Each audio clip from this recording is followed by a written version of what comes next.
Hello everyone, Riley here, and the Academy Awards just happened, so I thought I'd just give my brief thoughts and opinions on who actually won the awards. Now, I don't think there were very many surprises that happened. I feel like most of them were pretty much locks going into them, and I don't feel like there were very many surprises. So a lot of the categories, I'm not going to really talk about that much because there isn't much to be said that hasn't already been said 1,000 times. So with that out of the way, let's get on to Best Visual Effects. Now, I had thought that War for the Planet of the Apes might have a chance at this, but Blade Runner 2049 ended up taking the award.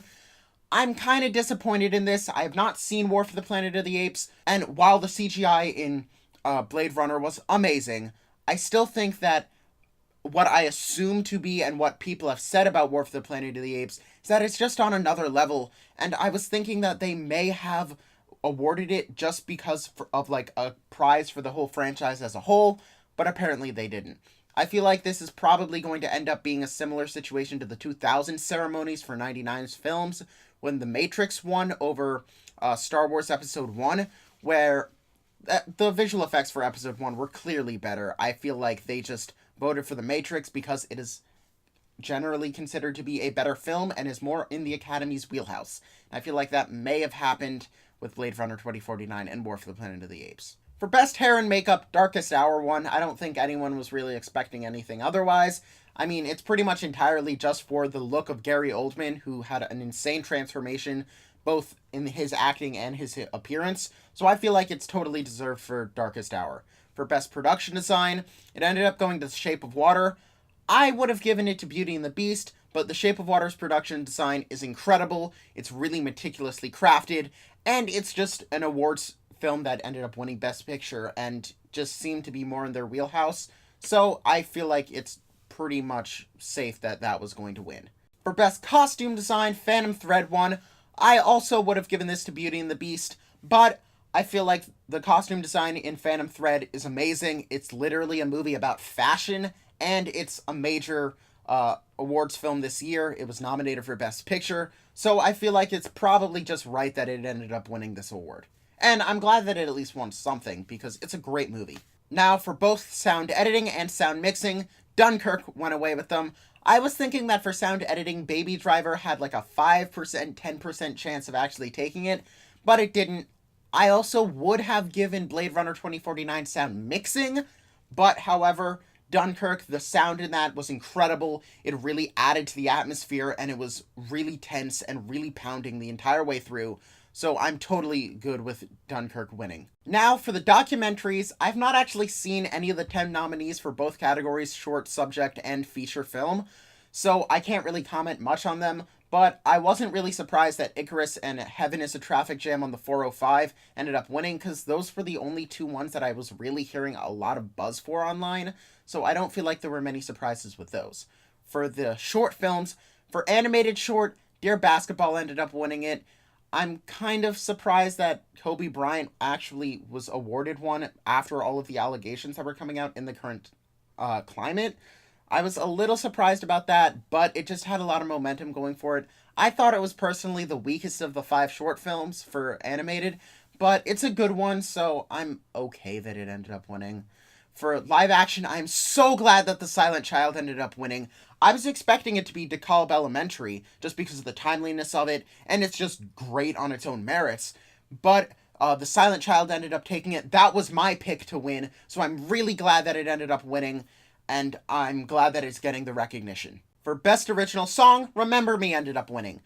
I would have given it to This Is Me for The Greatest Showman, but I don't feel like anyone was really that surprised that it ended up going to Remember Me. I mean, people just like to award Best Song to better movies, so I'm not really surprised. And we have our first double EGOT, so that's just incredible on its own and making history on its own merits. So, but Remember Me is a great song, so I'm glad for Remember Me. For Best Film Editing, it went to Dunkirk. I mean, I don't think anyone was really surprised about this. The editing in Dunkirk is so insanely good. I feel like it's probably the best edited film I've seen since The Big Short.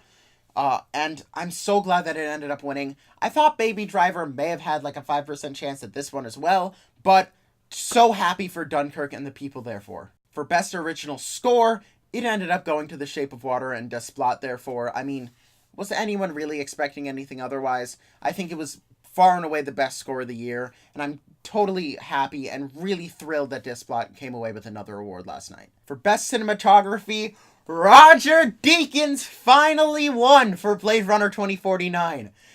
This is his first Oscar out of, I think, 13 previous nominations, and I feel like he's probably the best cinematographer of all time, and he should have won in 1995 for The Shawshank Redemption, and probably 3 or 4 other times since then, but I'm so glad that he ended up winning for Blade Runner. This is, I feel, his best work, and I feel it's the pinnacle of his career, so if he's gonna win for one, I'm glad that it was Blade Runner 2049. For Best Animated Feature Film, Coco went away with it. I mean, I don't think anyone was expecting any different. It was the best out of the ones that I saw. I still would have given it to Captain Underpants, but that wasn't nominated. But Coco's an amazing movie, so I'm so happy for the people at Pixar. Totally deserved the award. Best Foreign Language Film went to A Fantastic Woman. Now, this is the only one of the 5 nominees that I've actually seen. I really liked the movie. Didn't absolutely love it, but I really liked it.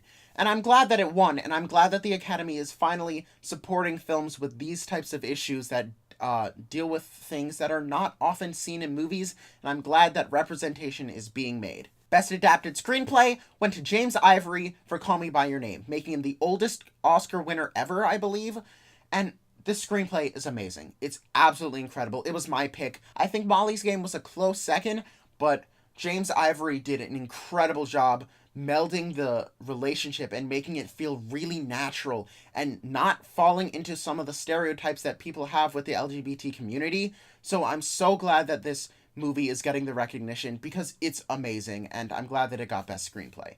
For Best Original Screenplay, Jordan Peele ended up winning for Get Out. I'm so excited about this. Get Out was my favorite movie of 2017, and the screenplay is by far the best part about it.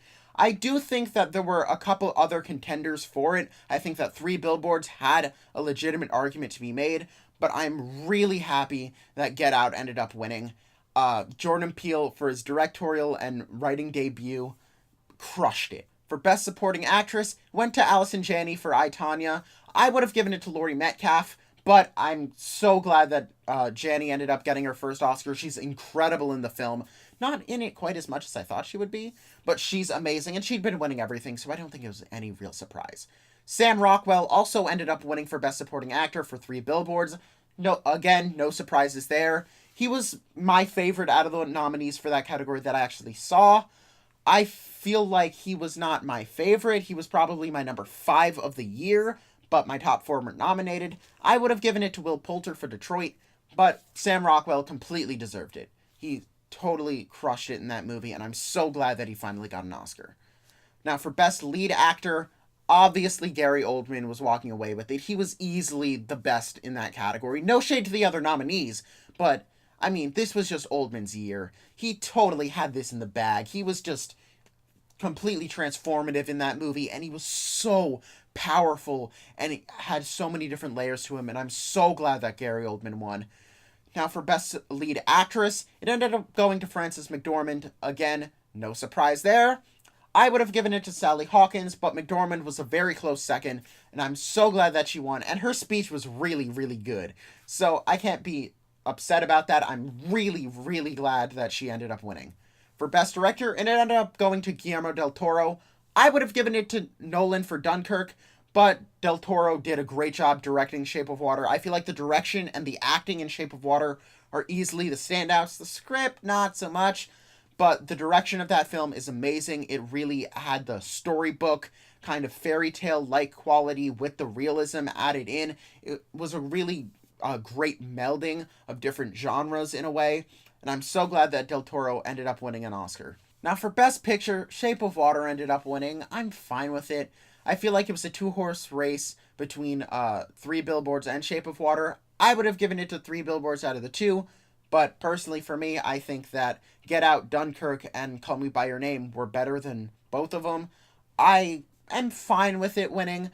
I just would have rather had it been one of those other films, but it's a really good movie on its own merits, and I'm glad for the team that they ended up winning. Now, those were my quick thoughts on them. I will have another video coming out either tonight or tomorrow, depending on the weather and if I actually lose power. I will have a video coming out about what I think the Academy needs to do to improve the show, and my thoughts on a lot of other people's opinions on what they should do to improve the show. So if you liked what I had to say, drop a like down below, and don't forget to subscribe. And as always, thanks for watching.